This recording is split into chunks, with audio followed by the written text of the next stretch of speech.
Hi, hello. Subscribe lang kayo dito. Mag-iingat kayo.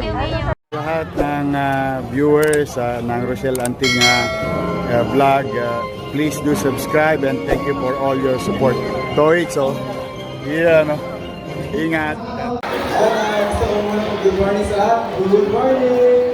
Hi. Okay, ito mga baby sa inyo.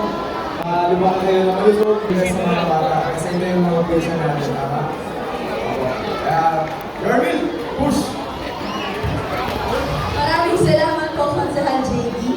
Ngayon naman po, aking pinakikilala isang taong 35 years na naglikod sa Philippine Air Force at naging Deputy Chief of Staff for Plans ng Philippine Air Force.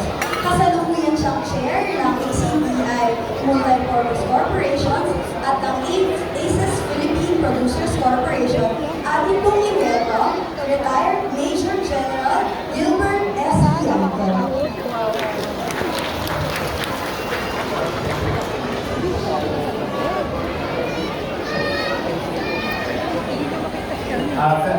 Maraming salamat po. Allow me to greet ang ating meeting ngayon. Si Mayor Honorable Francisco Moreno Dumagoso, ang ating Vice Mayor Honorable Angela Chief Quezama, andito si Miss Jane De La Fuente, ang DSW Director, and then Councilor ng Number of Councilors Program. Ito ay anchor program din ng ating National Dairy Authority. Support sa Mayor Yorme Isko Moreno. Ang aming enthusiasm ay brought about by the fact that according sa recent studies ng National Institute of Health, UP Manila, reported that health promotion starts and should focus on the first 5 years sa buhay ng ating mga bata. And pag-invest natin sa nutrition will prevent stunting and wasting.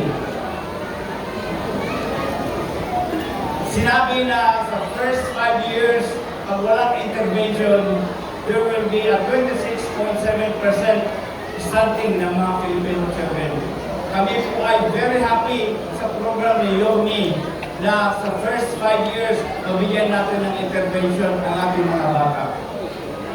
Ang partnership with the APC ay magiging long-term ito. We are ready to support Yorme in his campaign to really elevate the welfare of the children of Manila. Kailangan suportahan natin ito. Lahat ng mga bata na nangangailangan dapat dalhin ito sa ating social welfare para mabigyan ng intervention. And we're happy that Yorme is very much ready. Kami naman, back up kami. Magbibigay kami ng whatever supplies you will need. We are ready. And this homegrown gawa ng mga local farmers natin, local Filipino farmers. Ngayong nag-process ito, hindi ito imported. Ito ay local na gatas. Gatas galing sa atin. With this, Mayor, kami po ay nagpapasalamat and we are ready to support along with the National Dairy Authority. Thank you. Maraming salamat po. Maraming salamat po, retired Major General Bianco. Siyempre, dahil nandito po ang karamihan sa ating mga konsehan nila sa distrito, hindi ako papayag, hindi natin siya bibigyan ng pagkakataon na magbigay ng maliging mensahe. Ating pong i-welcome si Konsehal Irma Alfonso Guzman. Thank you. Magandang umaga po sa inyo lahat. Parapakan niyo naman si Yorme sa si Vice Chief. Napakaganda na inilulusad natin ngayong umaga. Nandun din ang mga sponsors natin. Si Dr. Padilla, ang MHD Director natin, OIC. At syempre, yung DSWD, Manila Department of Social Welfare, si Jay De La Fuente, at ang mga officers at mga miyembro niya at mga empleyado niya na napakasasipag. Laging nandun. Siyempre rin, ang aking mga kasamang konsehal. Nandyan, hindi ko na isa-isahin, nakita niyo na, narinig niyo na sila. Ako po, aking bahay niyo. Kilala niyo na ako, Dr. Irma Alfonso. Let's take this opportunity as a gratitude sa Panginoon natin, unang-una, dahil ito ay napakasustansya. Kailangan to ng ating mga anak. Kaya talagang sobrang salamat kay Yorme. Napakagaling na alkalde. Lahat ginagawa ng paraan. From womb to tomb. Yun na ang sinasabi natin. Diba? Para pa kayo naman. At lahat po kami nakikisa. Lahat ng adhikain ni Yorme, lagi kami kasama. Hindi ko na pakakahabaan. Maraming salamat sa inyong lahat at sa lahat ng naririto na opisyal ng ating pamahalaan, si Dave Evangelista na dito ko din, si Dr. Larissa Ahay. Muli, eto po kami lahat ng taga Maynila, ang inyong punong lungsod, si Vice Mayor at yan sa lahat ng personal. Sana mag-enjoy kayo ngayong umaga. Ang tanong ko, sabi ko, saan ginawa yung your meal? Saan ginawa your meal? Batangas! Homegrown nga! Sana matikman namin. Thank you! Magandang umaga sa inyong lahat. Maraming salamat. Maraming salamat po, Dr. Alcalde. Ngayon po, upang magbigay ng inspirasyon sa ating lahat, ang ating pangalawang punong lungsod, palakpakan natin, Manila Vice Mayor Angela Lei Chi Atienza.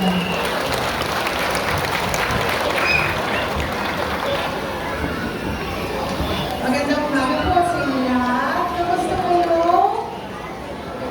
Sa lahat na natin, mga chairman na natin ngayon, sa ating alkalde, si Sir Jay De La Fuente, kay Managing General, Gilbert Bianco, kay Marcos Antonio Sandaya, si Superintendent Sonera, mga konsehal at si, of course, ang ating napasipag na si Direct Dr. Padilla. Sa lahat ng mga magulang na narito ngayon, pinipilid ako sa inyo. Dahil alam ko pakiramdam ng isang magulang na siya merong isang gobyerno na alam niyo nakalagay sa pagpapalaki ng inyong anak. Alam niyo, bilang isang magulang, para sa akin, importante na nutritious ang kinakain at iniinom ng ating mga anak. At makikita niyo, pati ang gatas ng inyong mga anak na ibigay sa mga daycare centers na isip ng ating alkalde. Kaya palakpakan natin ang ating napakagaling alkalde ng si Lord Ministro Norman Peñalosa. Alam niyo, narito ako para pakilala ang isang tao na alam kong kilala na niya. Itong alkalde natin dito, bata pa lang kami ay tandem na. Dahil noong panahon na siya ay tumatakbo bilang konsehal dito sa mundo, ako naman po ay tumutulong sa aking ama na siya ay tumatakbo bilang alkalde ng Manila. At doon ko nakita sa mga programang ginagawa niya dito sa ating syudad, ibinibigay niya sa mga Manilenyo, lalo-lalo na sa mga kabataan.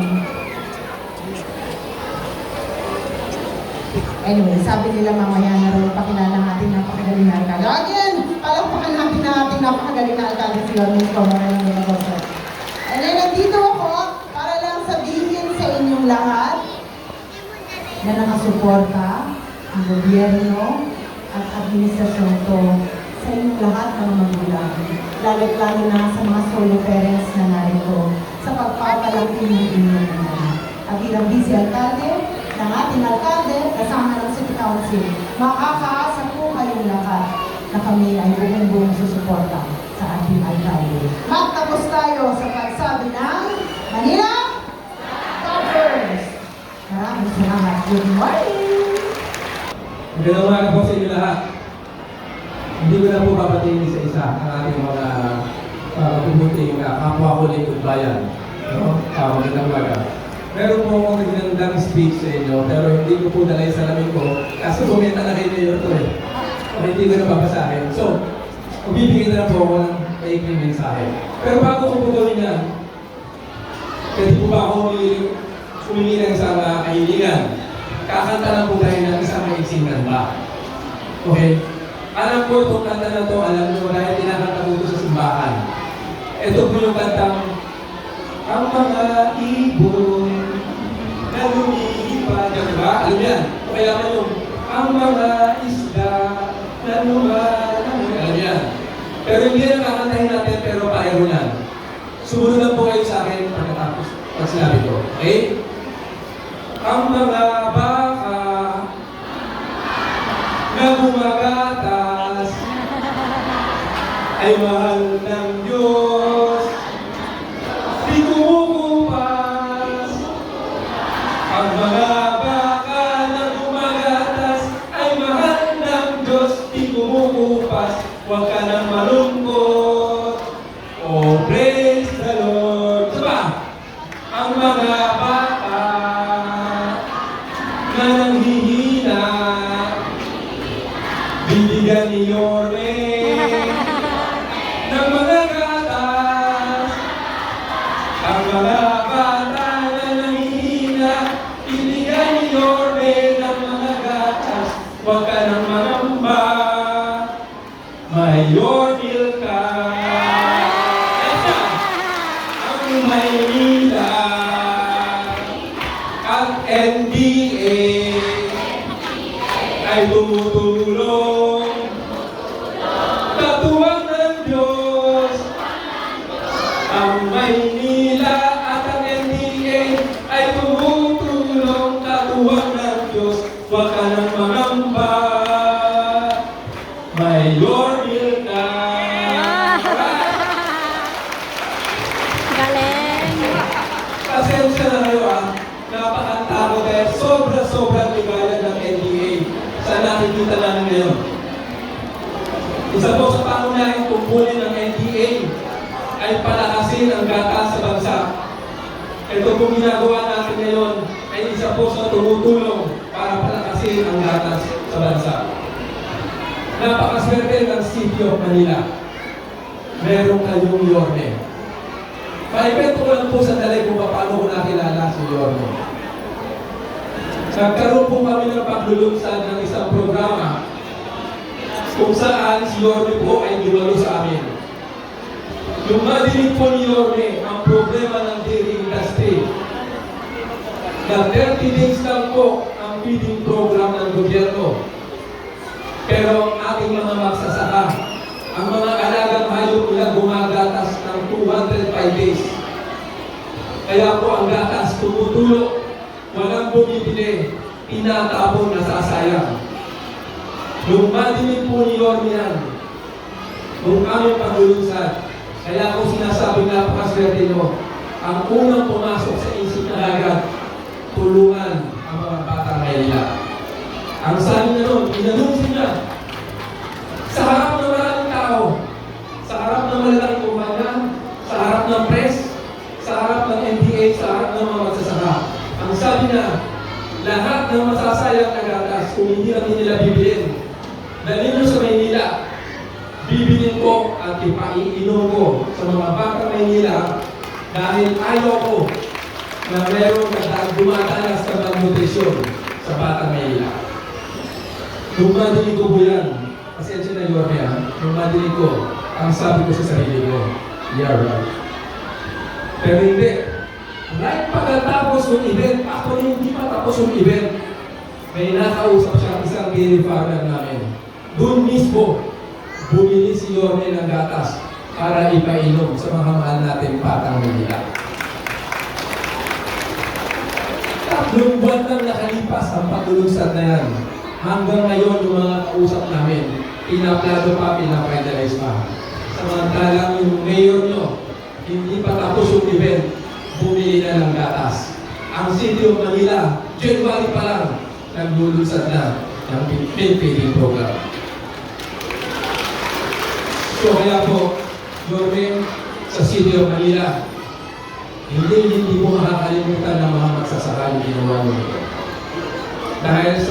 Dahil sa paggamit ng gatas, ng lokal na gatas, ng Yorme, merong mga pamilya magsasaka na tayong tinutulungan. At lagi natin tatandaan, ang bawat baso ng gatas na iinumin ng Batang Maynila, may isang pamilyang inanong natatanda sa pamumuhay. Dahil alam nila, may bibili na ng gatas sila, ang City of Manila. So with that, Government, City of Manila, elib ako sa inyo. Kaya nyo naman mag-milk feeding program gamit ang imported milk, pero mas pinili nyo ang locally produced milk para makatulong sa ating mga magsasaka. Ang mayor nyo, city boy. Ang mayor nyo, laking lungsod. Pero may puwang sa puso niya ang mga magsasaka. So mabuhay ang mayor ng City of Manila. Mabuhay ang City of Manila. Maraming salamat. Mayor, love you. We love you, City of Manila. Thank you. Maraming salamat po ang mga isang komisyonarya mula sa NDA. At muli po, magandang umaga po sa inyong lahat. Ibinibigay ko po ang tao na mahal ang anak ninyo at ang buong Maynila. Nome, Isko, Moreno, Tumacoso. Thank you, Director J. Audit sa ako. Gusto ko makita yung mga maganda ron. Eh dito. Isip ko ba kayo? Mapilihan natin ha. Audits, sa ito, gitna. Doon, hanggang doon. Kanan. Ito, kaliw. Hi! Hello!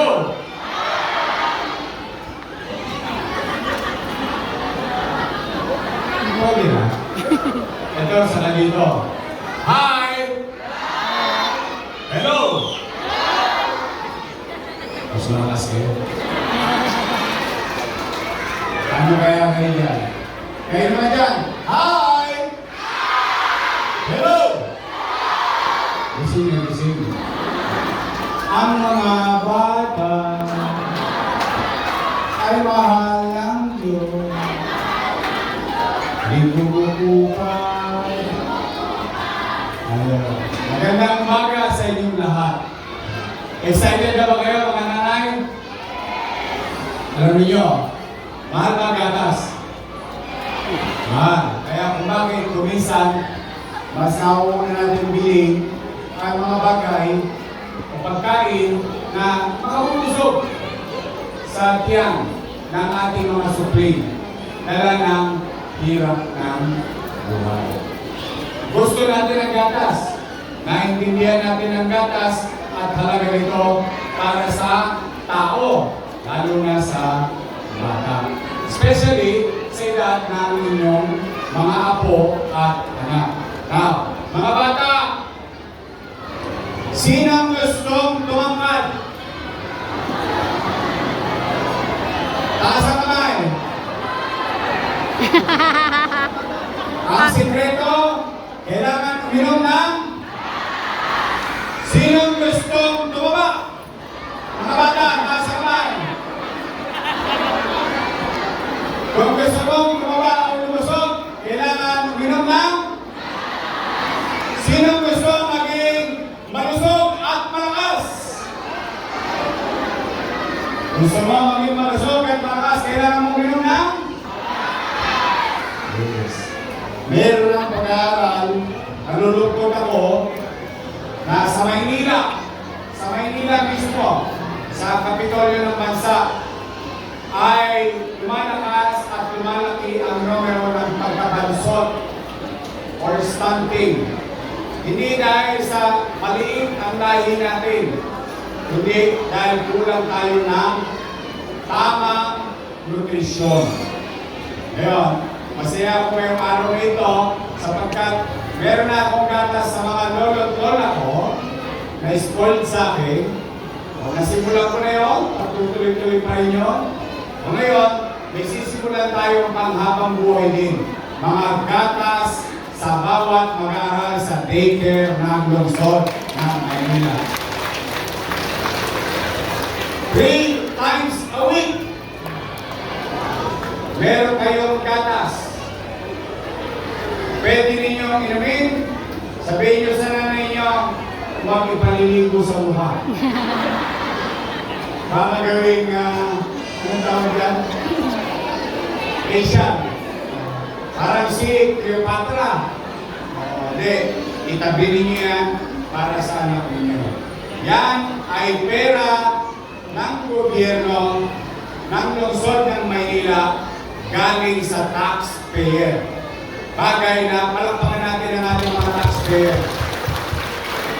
So po ay sinabi nila na dapat yan, ang ibibili ko dyan ay imported na gatas.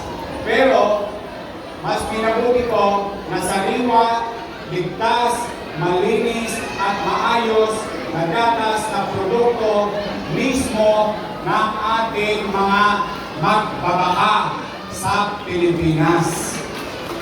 Kaya ang gusto ko, mga nanay, sino kasi nilala ko nito? Kaya, mga batang lutibang, masarap pa yung gatas sa araw?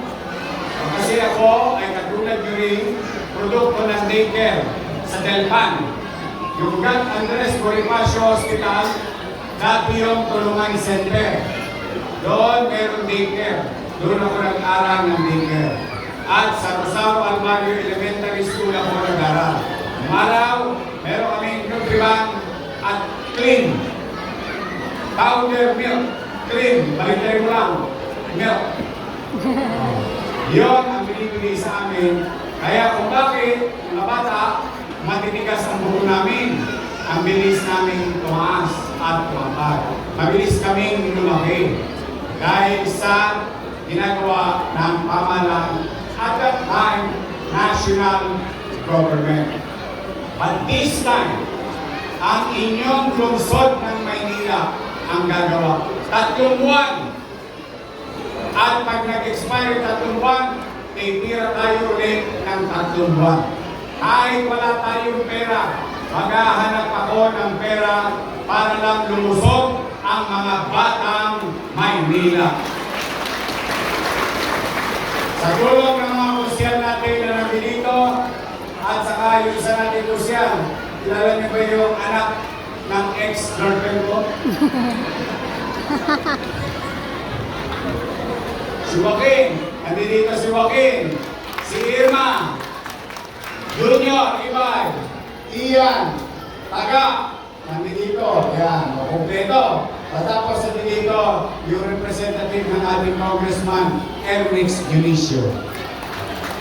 Ang ating vice mayor, ang partner natin sa kooperatiba, at MHT, at saka ating MSW, no? At NDA. Nandito rin ang hiningan natin ng gabay.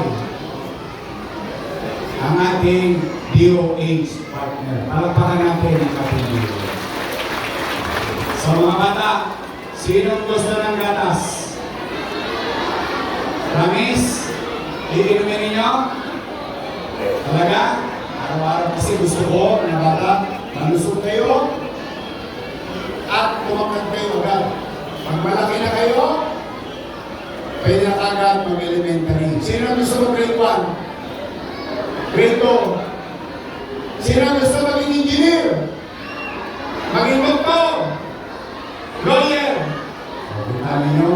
Kaya, pinagpapasalamat din natin mga nanay, tatay, palakpakan natin ang ating mga chairman.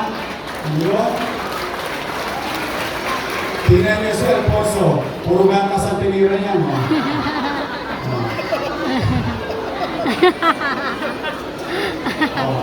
Dahil sa kanila, nagkaroon tayo ng mga daycare.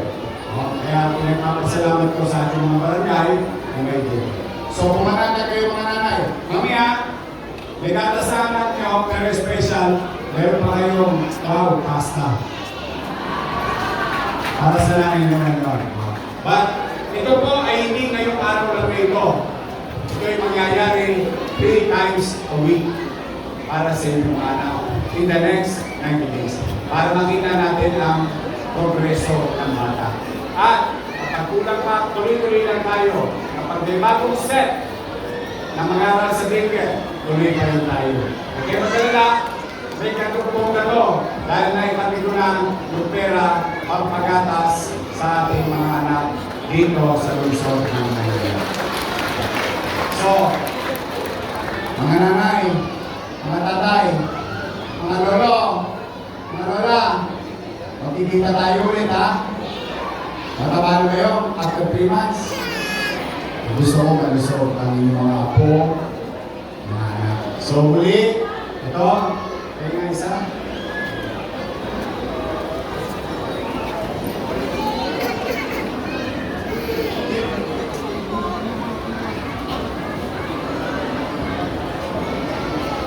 It's your love. Diba, hindi ito. Kaya-kaya? Kaya-kaya? Talaga ito, naging pag-aaral, sapat para sa isang araw, sa isang bata. Laging fresh, sariwa, malinis, maayos, para maging malusog ang mga batang Maynila. So muli, mga nanay, tatay ko, yan po ay programa ng inyong pamahalang lungsod. Sa mga lolo-lolo ko, steady lang kayo. Malapit na ulit ang insure ninyo. Dahil yung mga lolo-lolo ninyo, may gamas din ako sa kanila. Pagmatibay naman ng dugo at pang-sustansya. Ngayon, yung mga bata naman, para kumangkad at maging malusog. So muli, sa ating mga chairman, thank you very much sa inyo, mga chairman. Para pa natin ulit ang ating mga chairman sa balot. Ito ay nangyayari ngayon sa 21,000. Mga tatay, I love you. Okay. Mga lolotola, magkikita tayo sa third week ng January para sa buwan ng October, November, at December na allowance ninyo. See you. I love you. Mag-ingat kayo, pagpalainawa kayo ng Bombay Kapal. Manila! God first. Thank you. Thank you sa inyo, pati sa mga viewers nyo and followers nyo. Oh, marami na kayong aabangan. Yes, excited Handa na ba po kayo kami. mapuyat? Yes naman, your man. Ay makapagpasalamat sa inyong lahat. At sa ating mga vloggers, shout out sa lahat ng vloggers. You survive. Abonado pa kayo.